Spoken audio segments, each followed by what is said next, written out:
మత్తయి సువార్త 11వ అధ్యాయం 7వ వచనం. వారు వెళ్ళిపోవచ్చుండగా యేసు యోహాను గూర్చి జనసమూహములతో ఇలాగు చెప్పసాగాను. మీరేమి చూచుటకు అరణ్యములోనికి వెళ్ళితిరి? గాలికి కదులుచున్న రెల్లున మరి ఏమి చూడవెళ్ళితిరి? మరి ఇంత గొప్ప ప్రవక్తను తన జీవితంలో అధిక శాతము మరి అడవిలో గడిపాడు, మిడతలు తిన్నాడు, తేనె తాగాడు, ఒకే దుస్తు వేసుకున్నాడు. మరి ఇది ఏలియా పోలికలే. హీ వాజ్ లైక్ ఏలియా eating in the wilderness. Okay, dressing like ఏలియా. మరి ఏలియా లాగా మరి ఆ తోలు కట్టుకున్నాడు, ఒంటి రోమము, ఆ ఎడారి అడవిలోనే ఉన్నాడు, అక్కడే తింటున్నాడు. అవి ఏలియా, కానీ సంపూర్ణతలోకి వెళ్ళలేకపోయాడు. అయితే యేసుప్రభు వారు ఏమంటున్నారంటే, యోహాను ఎంత గొప్ప ప్రవక్తను ఏమంటున్నాడంటే గాలికి కదులుచున్న రెల్లు. ఎందుకని యేసుప్రభు వారు అతన్ని గాలికి కదులుచున్న రెల్లు అంటున్నారు? చూడండి, గడ్డి పరక ఒక రెల్లులు ఉంటాయి, అవి గాలిస్తే మరి బద్దలు చిన్న చిన్న మొక్కలు అవి కదులుతూ ఉంటాయి అన్నమాట. ఇలాగ రెల్లులు, బ్యాంబూస్ అవి చూడడానికి గట్టిగా ఉంటాయి, అవునా? సాధారణంగా బ్యాంబూ స్టిక్స్, బ్యాంబూ ట్రీస్ అంటారు. కొంచెం గాలిస్తే అవన్నీ కదిలిపోతాయి. గాలికి కదులుచున్న రెల్లు అంటే గాలికి కదలకూడదు. మరి బండ మీద ఇల్లు కట్టుకున్నవాడు మరి గాలి వస్తుంది, వరదలు వస్తాయి, తుఫాన్ వస్తుంది, కానీ నీవు కదలకుండా నిలకడగా ఉండాలనేటువంటిది దేవుని చిత్తం. God's will is to be strong. మరి కొన్ని సమస్యలు వచ్చినప్పుడు భయపడవచ్చు. The foundation should be sure. ఇప్పుడు ఈ కార్యాలు జరగవు, ఇవి జరగవు అని కదిలిపోకూడదు. అలాగా అక్కడ మనము అడ్డు కూడా కట్టకూడదు. ఇక్కడ కదిలిపోతున్నారు. గాలికి కదులుచున్న రెల్లున అంటున్నాడు. చూద్దాం ఒకసారి ఇదే అధ్యాయం 2 నుంచి 6 వరకు చూద్దాం. కొంచెం బ్యాక్గ్రౌండ్. క్రీస్తు చేయుచున్న కార్యములను గూర్చి యోహాను చెరసాలలో విని, రాబోవు వాడవు నీవేనా, మరియొకనుకు కనిపెట్టవలనా? What is this? చూద్దాం. క్రీస్తు చేయుచున్న కార్యములను గూర్చి యోహాను చెరసాలలో విని, రాబోవు వాడవు నీవేనా? ఇవేంటి ఆశ్చర్యకార్యాలు చేస్తున్నాడు, మరి గుడ్డి వాళ్ళ కళ్ళు తెరుస్తున్నాడు, రోగులను బాగు చేస్తున్నాడు. మరి నేనేమి చేయలేకపోయాను? I didn't do anything but he is doing. ఆయన గురువు, ఆయన నేను మార్గం సిద్ధపరుస్తున్నానని నేను కొన్నన్నా చేయాలి కదా. మరి నేనేం చేయలేకపోయానేంటి? అసలు ఈయనైనా యేసయ్య, ఈయన ఈ చేస్తున్నాడేంటి? Why is he doing this miracles? You see that now. చూసారా? యేసుప్రభు వారిని మరి అతను డౌట్ ఎక్స్ప్రెస్ చేస్తున్నాడు. ఆశ్చర్యకార్యాలను చూసి మరి రాబో ఈయన కాదా? ఆయన గురించి సాక్ష్యం ఇచ్చాడు. పరిశుద్ధాత్మ ఆయన మీదకి వచ్చిందని, ఈయనే అని, దేవునికి మనని క్రీస్తు అని, మీరు ఈయన మాట వినండి అని, ఈయనే లోకరక్షకుడని, లోక పాపాన్ని మోసుకెళ్ళిపోవు గొర్రెపిల్ల ఈయనే అని, అన్నీ అని ఆశ్చర్యకార్యాలను చేసేటప్పటికి రాబోవాడు నీవేనా, నిజమైన ప్రవక్త? రకరకాలుగా అతను మనసు కదిలిపోయాడు. క్రీస్తు చేస్తున్న కార్యాలను చూసి రాబోవాడు నీవేనా అని ప్రశ్నిస్తాడా యోహాను? ఆయనకు మార్గము సిద్ధపరచడానికి వచ్చి, what is the situation? Many people are asking now, are you the one? You are not the one. చూద్దాం. 3 అని ఆయనను అడుగుటక్కు తన శిష్యులను పంపనండి. ఈయన కాదా? Come on, go and ask. Let's read. Yesu వారిని చూచి, మీరు వెళ్ళి విన్న వాటిని కన్న వాటిని యోహానుకు తెలుపుడి. యేసు ప్రభు వారు మళ్ళా వెళ్ళి చెప్పండి, ఇవే చెప్పండి, విన్న వాటిని కన్న వాటిని మళ్ళా అదే యోహానికి చెప్పండి అనే శిష్యులు చెప్తాడు. చూద్దాం 5వ వచనం. గుడ్డివారు చూపు పొందుచున్నారు, కుంటివారు నడుచున్నారు, కుష్ఠరోగులు శుద్ధులవుచున్నారు, చెవిటి వాటి విరుచున్నారు, చనిపోయిన వాళ్ళ బీదలకు స్వార్థ ప్రకటింపబడుతున్నారు. బీదలకు ఎందుకు స్వార్థ ప్రకటింపబడుతుంది? ఆ బీదరకంలోంచి బయటకు వచ్చి సమృద్ధిగా జీవించాలని వారికి స్వార్థ ప్రకటన. Faith healing, yes you heal by faith. మరి దేవుడు ఇవే చెప్పండి అని చెప్తే, ఎందుకంటే ఏషియాలో రాయబడి ఉంది, దేవుని యొక్క మరి అభిషేకమైన బంధింపబడి వారిని విడిపించుటకును, గుడి వారికి తెరుగుటకును ఆయన వస్తున్నాడు. ఇదే ఆయన వాక్యము. This is approving Jesus. ఈ వాక్యాలే ఆయనను మరి దృఢపరిచేది దేవుని కుమారుడని. ప్రవక్తలు చెప్పినటువంటి వాక్యాలు ఇవే. యెషయా చెప్పినటువంటి వాక్యం ఇదే. మరి అదే యెషయా మరి యోహాను గురించి కూడా చెప్పాడు, జ్ఞాపకం చెప్తున్నాడు. నీకు చెప్పినటువంటి ప్రవక్త నువ్వు వస్తావని నీ గురించి రాయబడినటువంటి మరి వచనాలే అదే ప్రవక్త నా గురించి కూడా రాశాడు. ఇదిగో జ్ఞాపకం చేసుకో, జ్ఞాపకం చేయండి. ఏ ప్రవక్త నీ గురించి రాశాడో అదే ప్రవక్త నా గురించి కూడా రాశాడు, చూసుకో. ఒకవేళ నువ్వు వాటిని బట్టి నువ్వు యోహాను అయితే, వీటిని బట్టి నేను యేసయ్యను అంటున్నాడు. You see that now. ఇదే వాక్యం. గుడ్డివారు చూపు పొందుట, ఇది వాక్యమే. కుంటివారు నడుచున్నారు, ఇది వాక్యమే. కుష్ఠరోగులు శుద్ధులవుచున్నారు, ఇది వాక్యమే. This is the word of God. చెవిటి వారు వినుచున్నారు, ఇది కూడా this is the word of God. చనిపోయిన వారు లేపడుచున్నారు. You see that now. So వీటిని యేసుప్రభు వారు చెప్తున్నారు, ఇదిగో జ్ఞాపకం చేయండి. ఏ యెషయా అయితే రాశాడో తన గురించి, ఇదిగో అతను వినబడుచున్నటువంటి ఒక స్వరము అదే యెషయా రాశాడు నా గురించి కూడా. The same things I'm doing, వెళ్ళి చెప్పండి అని చెప్తున్నాడు. చూద్దాం 6వ వచనం. మరియు నా విషయమై అభ్యంతర పడిన వాడు ధన్యుడని ఉత్తరం ఇచ్చాను. ప్రవక్తలు ఏం చెప్తున్నారో, వాక్యం ఏం చెప్తుందో మేము నమ్ముతాము. దేవుని దృష్టిలో you should be approved. You should be approved by God. మరియు నా విషయమై అభ్యంతరపడిన వాడు ధన్యుడని ఉత్తరం ఇచ్చారు. అభ్యంతరపడుతున్నారు, వాక్యం ఎరగక అభ్యంతరపడుతున్నాడు యోహాను. ఆయనే ఈయన అని వాక్యము తెలియక ఇతను కూడా అద్భుత రీతిగా జీవించవచ్చు అనేటువంటి జ్ఞానము లేక అతను చేసినప్పటికీ అభ్యంతరపడుతున్నాడు. ఈయనేనా Yesayya? Come on, let's read. Mattayi సువార్త 11:8 నుంచి చదువుదాం. సన్నపు బట్టలు ధరించుకున్న మనుష్యునా, ఇదిగో సన్నపు బట్టలు ధరించుకున్న వారు రాజగృహములో నుందురు. చూడండి, క్లాత్ తిన్న ఈ కొలది అది రేటు మారిపోతుంది, ఎక్స్పెన్సివ్ ఉంటుంది. లైట్గా ఉండి కొలది ఇట్ ఈస్ మోర్ ఎక్స్పెన్సివ్. అది దళసరిగా లావుగా ఉంటే అది కొంచెం రేట్ తక్కువ ఉంటుంది. Okay, let's read. మరియు ఏమి చూడ వెళ్ళిద్రి, ప్రవక్తనా?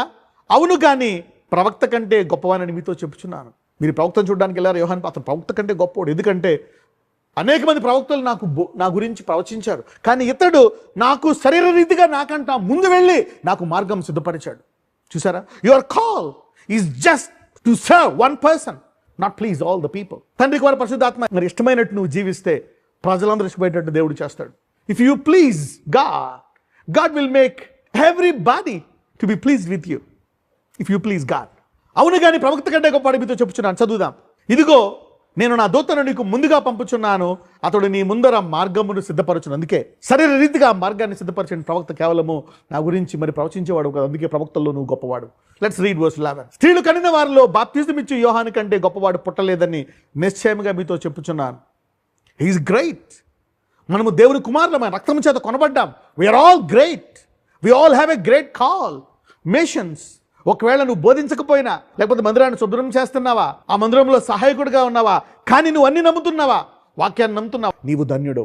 స్త్రీలు కనిన వారిలో బాప్తిజం యోహాను కంటే గొప్పవాడు పుట్టలేదని నిశ్చయంగా మీతో చెప్పుచున్నాను. అయినను అంటే ఇప్పుడు దాకా పుట్టినటువంటి ప్రవక్తలందరిలో గొప్పవాడు యోహాను మాత్రమే. So John is the greatest among all the prophets ever born from the womb of a lady. అయినను పరలోక రాజ్యములో అల్పుడైన వాడు అతని కంటే గొప్పవాడు. ఇదేంటిది? Now let's study here. పరలోక రాజ్యములో అల్పుడైన వాడు అతని కంటే గొప్పవాడు. అంటే పరలోక రాజ్యంలో ర్యాంకులు ఉంటాయన్నమాట. అల్పుడు మరి గొప్పవాడు కూడా ఉంటారు. So there are kingdom people. పరలోకంలో అల్పులు ఉంటారు, మరి గొప్పవాళ్ళు కూడా ఉంటారు. అందుకే యేసుప్రభువు వారు అంటారు, నీకు విశ్వాసం గొప్పది, నువ్వు మాట సెలవిస్తే చాలు నా సేవకుడు స్వస్థపడతాడన్నావు. నీ విశ్వాసం చాలా గొప్పది. నువ్వు అందరిలాగా సామాన్యమైన చోటు కూర్చోవు, అబ్రహాముతో కూర్చుంటావు. You will sit with Abraham, Isaac and Jacob who believed in miracles. వారు గొప్పగా దేవుడు చెప్పిన వాటన్నిటిని నమ్మినటువంటి వారు కనుక వారితో పాటు కూర్చుంటాం. మన మత్తయిలో కూడా చూస్తాం, ఎవరైనా దేవుని వాక్యాన్ని బోధించి వాటి ప్రకారం చేస్తే వారు పరలోక రాజ్యంలో గొప్పవారు అవుతారంట. అదొకవేళ చేయకపోతే వారు పరలోక రాజ్యంలో అల్పులను పడతారంట. మత్తయి సువార్త 5:19. కాబట్టి ఈ ఆజ్ఞలలో మిగులు అల్పమైన ఒకదానిని మీరి మనుషులకు అలాగూ చేయు బోధించు వాడెవడో పరలోక రాజ్యములో మిగులు అల్పబడను. మీ ఆజ్ఞలలో మిగులు అల్పమైన ఒక దానిని మీరి మనుషులకు అలాగు చేయు బోధించు వాడెవడో పరలోక రాజ్యంలో మిగులు అల్పడను.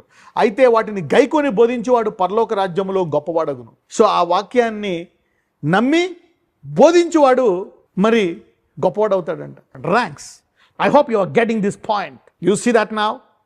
Now come back. Let's come back. Matthew 11:11. స్త్రీలు కనిన వారిలో బాప్తిజం యోహాను కంటే గొప్పవాడు పుట్టలేదని నిశ్చయంగా మీతో చెప్పుచున్నాను.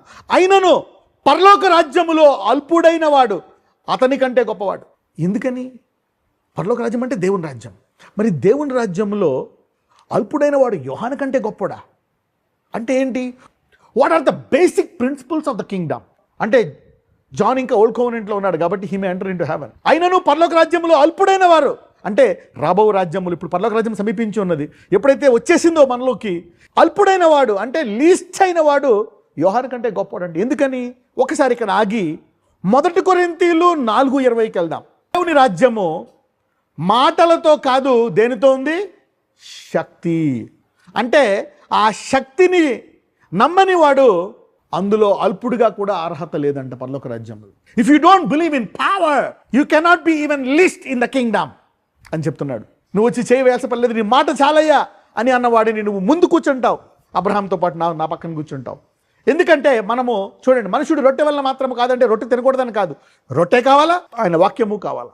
ఎందుకంటే దేవుని రాజ్యం మాటలతో కదా శక్తితో ఉన్నది. ఆ శక్తిని నమ్మకపోతే మరి లాస్ట్ ప్లేస్ కూడా దొరకదంట, అల్పమైన ప్లేస్ కూడా దొరకదంట పరలోక రాజ్యంలో. Not the least place.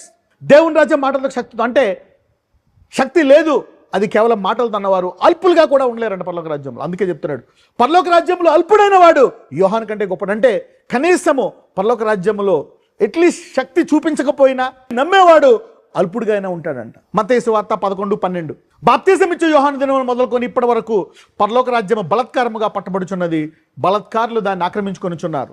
13 యోహాను కాలం వరకు ప్రవక్తలందరూ ప్రవచించిరి, ధర్మశాస్త్రము సహా ప్రవచించుండెను. 14 ఈ సంగతిని అంగీకరించుటకు మీకు మనస్సుంటే రాబోవు ఏలియా ఇతడే.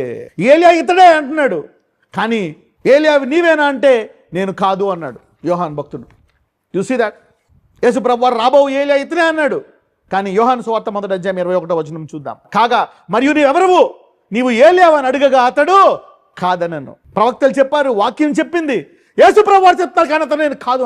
ఆయనకు మార్గం సిద్ధపరచుకుంటా వచ్చి ఆయనే దేవుడని కుమారుడని చెప్తూ నేను ఏలియాని కాను అని ఎలాగంటావు? కొన్ని నమ్మి కొన్ని నమ్మకుండా ఎలాగుంటావు? అదే యేసు ప్రభువారి గురించి చెప్తూ ఆయన బోధకుడువే, you are servant of Jesus, ఆయనకే మార్గం సిద్ధపరిచావు, ఆయన గురించే బోధిస్తున్నావు. మరి ఇక్కడ యేసు ప్రభువారు ఈ నేలే అంటే ఆయన నేలే కాదంటాడు. Why you are believing something and not something else, forgetting your lineage. Yesu ప్రభువారు దేవుని కుమారుడు అయినప్పుడు కూడా ఈ భూమి మీద తనకు వచ్చే లీనియేజ్ మోషే ఏలియా తీసుకొని వాటికంటే గొప్పగా చేశాడు. యేసు ప్రభువారు అంటారు, నేను చేయకార్యాలు మీరు చేస్తారు, నాకంటే గొప్పవి చేస్తారు. Why going to the father you will do big miracles. నేను తండ్రి వద్దకు వెళ్తున్నాను, నాకంటే గొప్ప కార్యాలు చేస్తున్నా. ఎందుకో ఏలియా కాదంటున్నాడు? ఇంత నమ్మకమైన వాడు ఎడారిలో ఇంతకాలం బతికి ఇంత త్యాగం చేసి ఆయన కొరకు జీవితాన్ని ఎడారిలో ఉంచుకొని నేను ఏలియాని కాదు, యేసు ప్రభువారు ఈయనే రాబో ఏలంటే అతను ఏలియా కాదంటున్నాడు. ఆ లీనియేజ్ నమ్మలేదు గనక అతని జీవితంలో అద్భుతాలు జరగట్లేదు. యాక్ట్స్ చాప్టర్ 2:22 ఇజ్రాయేలు వారా ఈ మాటలు వినుడి, దేవుడు నజరేయుడగు యేసు చేత అద్భుతములను మహత్కార్యములను సూచక్రియలను మీ మధ్య చేయించి, అంటే ఈ చేయించేది ఎవరు? దేవుడు. అయినను తన వలన మెప్పు పొందిన వానిగా మీకు కనబరిచాను. ఇంగ్లీష్లో చూద్దాం. Let us see in English. You men of Israel, hear these words. Jesus of Nazareth, a man approved of God among you by miracles, wonders and signs. So wonders and signs are approving the personality of Jesus. Signs are approving the word of God. ఏదైతే word అంటున్నారో ఆ వాక్యాన్ని approve చేస్తాయంట. ఆయనను తన వలన మెప్పు పొందిన వానిగా మీకు కనపరిచాను. దేవుడు ఆయన ద్వారా చేయించాడంట. సో గాస్పల్, అది వాక్యము దేవుడు. Jesus is the word. So this word will be approved by science and wonders. వాటి గురించి నువ్వు ప్రత్యేకంగా ఏమి టైం పట్టాల్సిన పని లేదు. ఈ వాక్యాన్ని బోధిస్తే నువ్వు నమ్మితే ఫాలో అవుతాయి. నమ్ము వారి వల్ల ఈ సూచకలు they will follow those who do this miracles. These signs shall follow. ఈ అద్భుతాలు మీ వాక్యం చెప్పుకుని వెళ్ళిపోతే వెంబడిస్తాయి. When you cannot be purified in the dark moments, when will you be purified? A man approved of God among you. So signs approve. యోహానికి అందుకే యోహాను చెప్తాడు, వెళ్ళు చెప్పు, కుంటివారు నడుస్తున్నారు, గుడ్డివారు చూస్తున్నారు, ఎందుకు? నన్ను అప్రూవ్ చేసే వచనాలు ఇవి. యేసు దేవుని కుమారుడని ముద్ర వేసి చెప్పేటువంటి సాక్ష్యాలు ఇవి. చెప్పు యోహానికి, వీటి మూలంగానే నన్ను తెలుసుకోగలడు, వీటి మూలంగానే నేను దేవుడని బలంగా ఉండగలడు, వీటి మూలంగానే ఏలి ఆత్మ నీలో పనిచేస్తుంది. My personality of this will connect you to the lineage. John would have connected to Elijah. ఆ రాజు చంపేవాడు కాదు, అప్రూవల్. అందుకే చెప్తున్నాడు, వెళ్ళు చెప్పు ఏలియాకి ఇవన్నీ జరుగుతున్నాయని యెషయా చెప్పాడని జ్ఞాపకం చేసుకో. ఇవే నేను దేవుని కుమారుడు అని చెప్పేది. So in the word that are done through the word are approving me that I'm the son of God. ఇది మన లీనియేజ్, ఇది మన పితరుల యొక్క ఆ ఆస్తి, ఇది మనలో పనిచేయడానికి సిద్ధంగా ఉంది. యేసు ప్రభువు వారే ఏలి ఆత్మతో పనిచేశారు, మోషే యొక్క అభిషేకంతో కూడా పనిచేశారు. He worked with this 2 anointings. ఆయన తగ్గించుకున్నాడు, ఆయన మహిమ వేరు అది కూడా చూపించాడు. He had more glory in heaven. అల్పుడైన వాడు వీళ్ళకంటే గొప్ప. వాళ్ళెవరు? కేవలం వరాలనే పట్టుకొని ఫలాలను చేయనివారు. నీతి కావాలా, పరిశుద్ధత కావాలా, దేవుడి యొక్క అద్భుత శక్తిని కూడా నమ్మాలా. We believe in all things. మమ్మల్ని దేవుడు పదండి అంటాడు, because we believe in righteousness. నీతి కొరకు మేము ప్రార్థిస్తాం. We want to live righteous, we want to live holy. ఈ రోజు నుంచి వాక్యం వెంటనే వారందరూ మన పితరుల ప్రవక్తల యొక్క అద్భుతాలు మీ జీవితంలో నడుచును గాక. How to receive an anointing. అభిషేకం పొందుకోవాలా? How do you receive an anointing? ఒక అభిషేకం మనం ఎలా పొందుకుంటాం? అసలు అభిషేకం ఏంటి? What is anointing? Right down, రాసుకోండి. An anointing is a preordained position. An anointing is a predestinated and preordained and foreordained position. That's an anointing. దేవుడు ఇర్మియాతో అంటాడు, నీవు తల్లి గర్భమందు పుట్టక మునిపే నేను నిన్ను ప్రవక్తగా నియమించితిని. So I anointed you as a prophet. Your anointing was ordained before the foundation. That's an anointing. అభిషేకము ఎలా పొందుకోవాలా? అభిషేకము ఎలా పనిచేస్తుంది? Let's go to Jeremiah chapter 1 and let's read verse 5. గర్భములో నిన్ను రూపింపక మునిపే నేను ఎరిగితిని, నీవు గర్భము నుండి బయలుపడక మునిపే నేను నిన్ను ప్రతిష్ఠించితిని, జన్మలకు ప్రవక్తగా నియమించు. So an anointing is a pre-ordained position. నీవు ఈ జగత్ పునాదికి ఈ భూమి మీదకి రాకమునిపే నియమింపబడింది అభిషేకము. సో యోహాను ఈ భూమి మీదకి రాకముందే ఏలియా ఆత్మ కలిగి ఉంటామని అక్కడ నియమింపబడ్డది. కానీ ఈ భూమి మీదకి వచ్చిన తర్వాత అతను తిరస్కరించాడు. He did not receive it. He fought. He rejected it. He doubted Jesus. So అభిషేకం అనేది an anointing is a predestinated, preordained position. ఇప్పుడు నేను అడగకూడదా? అడగాల. ఎందుకు అడగాల? విశ్వాసం ద్వారా పొందుకుంటావు దాన్ని. మరి నీకు దేవుడు ఇంతకు ముందే ఇచ్చినటువంటివన్నీ కూడా ప్రతి ఒక్కరికి ఇంతకు ముందు ఆర్డైన్ చేశాడు. God is a God who finishes and then begins. మన దేవుడు దేన్నైనా ముగించేసి తర్వాత మొదలు పెడతాడు. ఓకే, ఆయన మనస్సులో. కానీ అది నీ విధేయతతో నువ్వు చేసుకుంటావా లేదా అని ఆయన టెస్ట్లో పెడతాడు నేను. So if you believe it and pray, అట్లా నమ్మితే, ఇర్మియా నమ్మాడు కాబట్టి అతను మూతిని తాకాడు, వెంటనే అభిషేకం వచ్చేసింది. Somebody is believing their preordained position. An anointing is a preordained position. Everybody is anointed before the foundation of the world. దేవుడు ప్రతి మనిషిని అభిషేకించాడు. కానీ ఏసావు వంటి తరం వల్ల అతని తరమంతా అవిశ్వాసులు అయిపోయారు. ఒక అవిశ్వాసము అనేకులు అపవిత్రం చేస్తుందంట. So an anointing is a predestinated position. అభిషేకం అనేది జగత్ పునాది వేయకమునుపు ప్రతి మనిషికి ఇచ్చింది. నువ్వు దేని కొరకు అభిషేకం పడ్డావు, అది నువ్వు నమ్ముతుంటే అభిషేకం నీ మీదకి వచ్చిన గాక. 1 సమూయేలు 16:1. అంతటా యెహోవా సమూయేలుతో ఇలాగు సెలవిచ్చెను, ఇశ్రాయేలీయుల మీద రాజుగా ఉండకుండా నేను విసర్జించిన సౌలును గూర్చి నీవెంతకాలము దుఃఖింతువు? నీ కొమ్మును తైలముతో నింపుము, బెత్లెహేమీయుడైన యెషెమీ యొద్దకు నిన్ను పంపుచున్నాను, అతని కుమారుల్లో ఒకనిని నేను రాజుగా నియమించుదును. ఇంకా దావీదుకు తెలియదు, కానీ ఇక్కడ దేవుడు చెప్పేశాడు, ముందే చెప్పేస్తున్నాడు, నేను ఒకరిని నియమిస్తా, సౌలును తీసేసా. Anointing is a predestinated position. ఇంకా రాలేదు దావీదుకి, కానీ దేవుడు ముందుగా నిర్ణయం చేశాడు. Our God is a God of miracles. అతని కుమారులో నేను ఒకరిని రాజుగా నియమించదు అంటే ఇంకా అభిషేకం రాకముందే అవ్వకముందే దేవుని మనసులో ఉంది. So anointing is a predestinated position. ఇంకా అనాయింటింగ్స్ ఉన్నాయి. I will tell you some more anointings. There is a predestinated anointing. ఇది జెర్మియాది predestinated anointing. But look at the anointing of David. It's predestinated but it's transferable anointing. What is a transferable anointing? 1 Samuyelu 16:13-14, 13-14. Samuyelu తైలపు కొమ్మును తీసి వారి సహోదరుల ఎదుట వానికి అభిషేకము చేశాను. నాటి నుండి యెహోవా ఆత్మ దావీదు మీదకు బలముగా వచ్చాను. తర్వాత సమూయేలు లేచి రామాకు వెళ్ళిపోయాను. 14. యెహోవా ఆత్మ సౌలును విడిచి పోయి యెహోవా వద్ద నుండి దురాత్మ ఒకటి అతనికి విరూపించాను. సో అసలు సౌలు కొన్ని నమ్మి కొన్ని నమ్మలే, కొన్ని చేసి కొన్ని చేయలే. అందుకని సౌలు మీద అభిషేకం వెళ్ళిపోయి దావీదు మీదకి వచ్చింది. So you can receive somebody's anointing by your obedience. You can add to your anointing by your obedience. ఇర్మియాకి జగత్ పునాది వేయకముందే ఉంది అభిషేకం, దావీదు కూడా ఉంది. కానీ దావీదు అభిషేకంతో పాటు సౌలు అభిషేకం కూడా తీసుకున్నాడు. అందుకే డేవిడ్కి not only king, priest, prophet, miracle worker, psalmist, everything అన్నీ ఉన్నాయి. దావీదు రాజు, యాడెడ్ అనాయింటింగ్. యూదా మరి అతను అపోస్తుల యొక్క పిలుపును తీసివేసి మత్తయి మీదకి వచ్చింది. He rejected his apostolic priesthood. Anointing is transferable by your obedience. ఇప్పుడు సౌలు మిగిలిన జీవితం అంతా దురాత్మ ద్వారా బతికాడు. అభిషేకంతో కొంతకాలము మరి దేవుని యొక్క అభిషక్తుడిగా బతికాడు. ఈరోజు ఎవరైతే అయ్యా నేను అన్నీ నమ్ముచున్నాను, నేను ఇంకా నీతిగా ఉంటా, పరిశుద్ధంగా ఉంటా, విధేయతగా ఉంటా అనుకుంటున్నారో అవిధేయుల యొక్క అభిషేకాలు మీ అభిషేకానికి వచ్చి you are receiving double, triple added benefits today. That's the anointing. Somebody say Lord give me belief, give me faith to believe. నీ అభిషేకం నీలోనే ఉంటుంది. You will enter into the kingdom of God. దేవుని రాజ్యంలో ప్రవేశిస్తాం.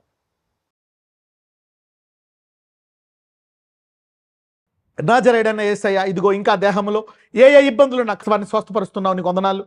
హాస్పిటల్కి వెళ్ళలేక ఇళ్లలోనే కూర్చొని బాధపడుతున్న వారిని ముట్టి స్వస్థపరచండి. నీ హస్తము చాచి వారి ప్రతి రోగాన్ని తీసివేయమని ప్రార్థిస్తున్నాను. వారి ఆపరేషన్లు క్యాన్సిల్ చేయండి అయ్యా. థైరాయిడ్ ఆపరేషన్ క్యాన్సిల్ చేయండి, ట్యూమర్ ఆపరేషన్ క్యాన్సిల్ చేయండి. Heal them in every area of their bodies. వారి నొప్పులను తీసివేయండి, గుండె జబ్బులను తీసివేయండి, ప్రతి వ్యాధిని తీసివేసి స్వస్థపరచమని ప్రార్థిస్తున్నానయ్యా. ఆర్థిక సమస్యలు నాజరేయుడైన యేసయ్య ఇప్పుడే నీవు అద్భుత రీతిగా పోషించువాడు.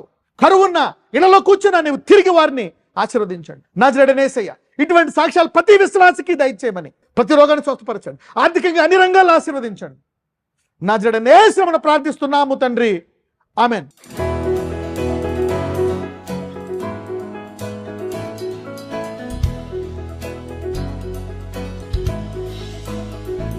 Praise the lord. నా పేరు శాలిని ఠాకూర్. మార్చ్లో నాకు థ్రోట్ పెయిన్ వచ్చింది. థ్రోట్ పెయిన్తో సహా నాకు థ్రోట్లో 2 సిస్ట్ ఫామ్ అయ్యాయి, చాలా పెద్దగా ఉండే. డాక్టర్స్ చెప్పారు ఫస్ట్ మెడిసిన్ తీసుకోండి, మెడిసిన్స్తో తగ్గకపోతే బయాప్సీ చేయాలని చెప్పారు. నేను మెడిసిన్ యాంటీబయాటిక్ 1 వీక్ కోర్స్ వాడాను, తర్వాత కూడా తగ్గలే. డాక్టర్ చెప్పారు ఆఫ్టర్ 1 వీక్ బయాప్సీ వెళ్ళాలని. కానీ నాకు బయాప్సీకి వెళ్ళేది లేకుండా నేను ప్రేయర్ చేసుకున్నా. అదే టైంలో ఆశాక దుబాయ్కి వచ్చారు. నేను చెప్పాను ఇలా ప్రాబ్లం ఉందంటే అక్క ప్రేయర్ చేశారు.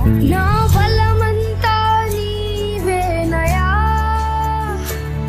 నా బలమంతా నీవేనయా, నా బలం. ప్రేయర్ చేశాక 1 వీక్లో 2 సిస్ట్ డిసపియర్ అయిపోయాయి. 1 వీక్లో 2 సిస్ట్ డిసపియర్ అయిపోయాయి. దేవుడికి వందనాలు, నా కోసం ప్రేయర్ చేసినందుకు ఆశక్కకు వందనాలు. Thank you.